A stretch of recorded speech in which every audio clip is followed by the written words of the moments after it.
let's continue with our journey. The second episode of the Season 1, the Resurrection Festival. In the first scene, we see Riko thought the star compass points to the farthest reaches of the sky, but then understood it actually points to the deepest part of the planet. This points to an important idea. In Western theosophy, it is the star that we wish upon and strive toward. We see this idea in many Western archetypal stories like Pinocchio. But the star compass says something more fundamental, that without overcoming depths and darkness, one cannot reach the stars and become who they could become. As the great psychiatrist Carl Jung says, no tree, it is said, can grow to heaven unless its roots reach down to hell. The netherworld represents the realm of what is hidden and unrealized, similar to the Eastern idea of Naroko. It's a place where immense danger and immense potential coexist, and descent into it become a journey toward deeper understanding rather than mere ruin. One of the reasons Made in Abyss resonated with me is because of these deep ideas that are embedded in the story. I'm a cognitive science student, and I've spent a lot of time reading Jungian psychology and philosophy. This is Overanalyzing Abyss after all. We should dive as deep as we can to appreciate this story fully. Let's skip the intro and its meaning for now. I'll make a separate video for it since I have tons of philosophical bullshit to boast about. The Curse of the Abyss. It is interesting that regardless of the fact that you need to be brave enough to descend into the abyss, you can easily come back either. I believe this emphasizes how similar life works. The idea that we can take back our actions and decisions easily. As the story itself says, once something is lost, it is lost forever, and there is no coming back. The visualization for the Curse of the Seventh Layer is weird. It looks like there is more to it than simply death. It's like you become a part of the environment of the Seventh Layer. We'll talk more about this when we reach there. This is a compilation of the recorded relics. The first relic we see here is called Tomorrow Signal. It is described as a vein for divining the weather in the manga. We can see many other relics with their descriptions on this page. The Unheard Bell is going to be an important relic in the future. I'll explain how in its proper place when we get there.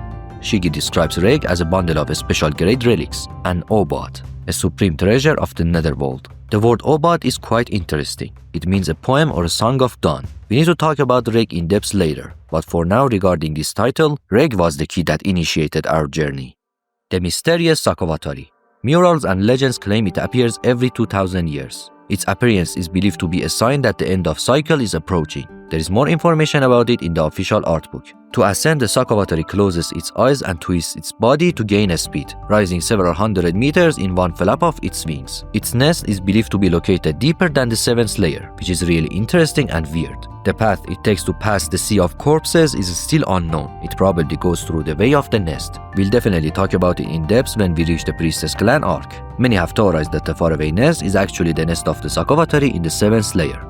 Uncle Habo is heading to the second layer at this time. I believe he is on the largest scale joint cave raid mission that was headed to the depths of the second layer. Habo is the chief commander. We actually see their mission in volume 11. We'll talk about this more when we get to volume 11, but for now it is important to piece the timeline properly. Luffy asks an interesting question. Till now we've only gotten excited about the Abyss and its mysteries, because we are curious about them. She asks, is being a White Whistle really that great? Then we see Shigi talk about this matter too. He says admiring white whistles isn't the same as wanting to be one.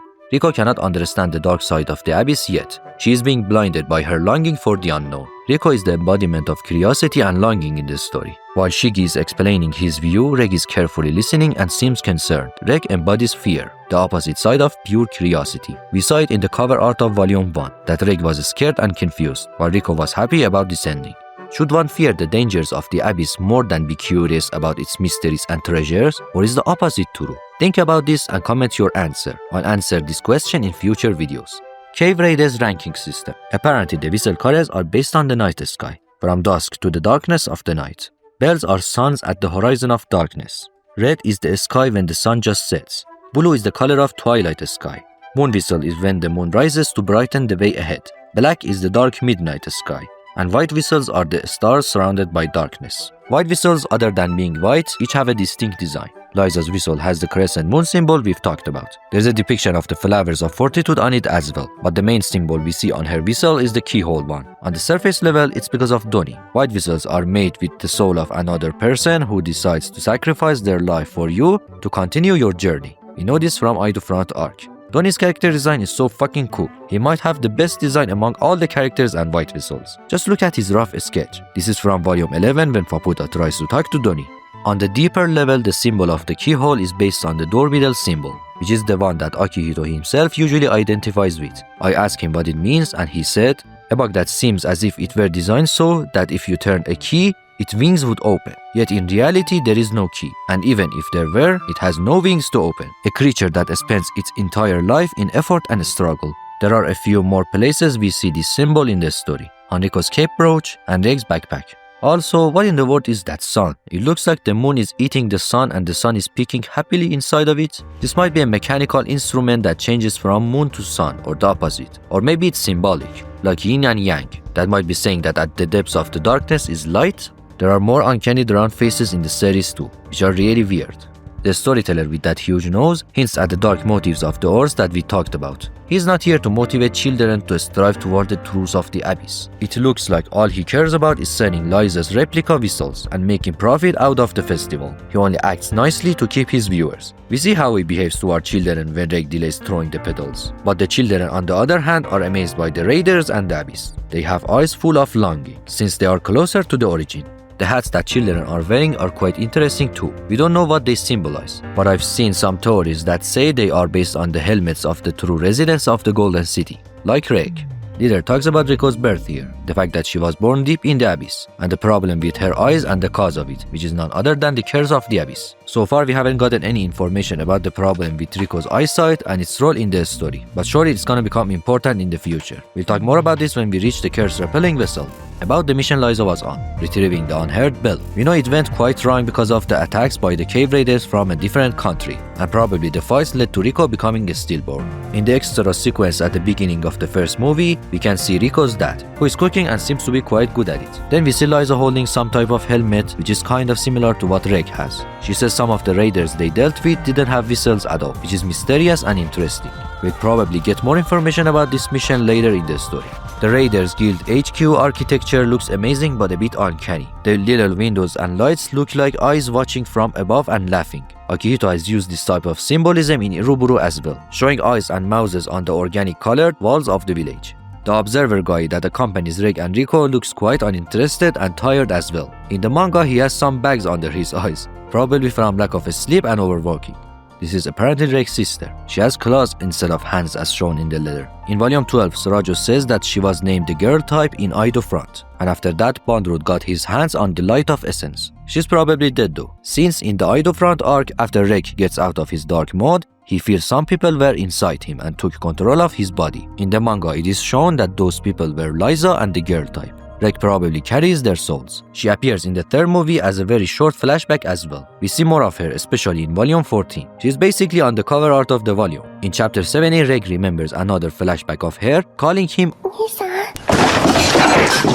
She probably had a big fight with Reg in the 7th layer for some reason. Just look at the remains of their fight. This must have been epic. Let me show you the rest of her appearances in the manga. This one is from chapter 70. And this one, oops, sorry. How'd that get in there? Then we see the Serpent Call. At the netherworld bottom, I'll be waiting. It looks like it used to be a longer message because of the incomplete part at the end of it. Ozen mentions that it's not Lyza's handwriting, and the thing it's written on is not actually a paper at all, but an indestructible relic. We actually have an OST track called the Serpent Call. This is the call to adventure, to leave the comfort zone and order, to venture into the unknown and chaos. Like what Adam or Buddha did. They left the warded garden and paid the price for it, so they could become who they could become. It's not a good or bad journey. It's both good and evil. Let's talk more in depth about Lyza. After all, this is her resurrection festival. Her soul has returned home to guide new adventurers toward the truth and become a part of their journey. The value she accumulated over years now shines light on the darkness of the chasm. Lyza the Annihilator.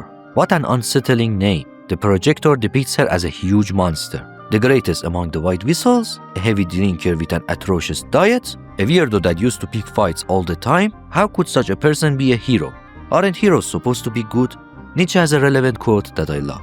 I often laughed at the Wiklings who thought themselves good because they had no claws.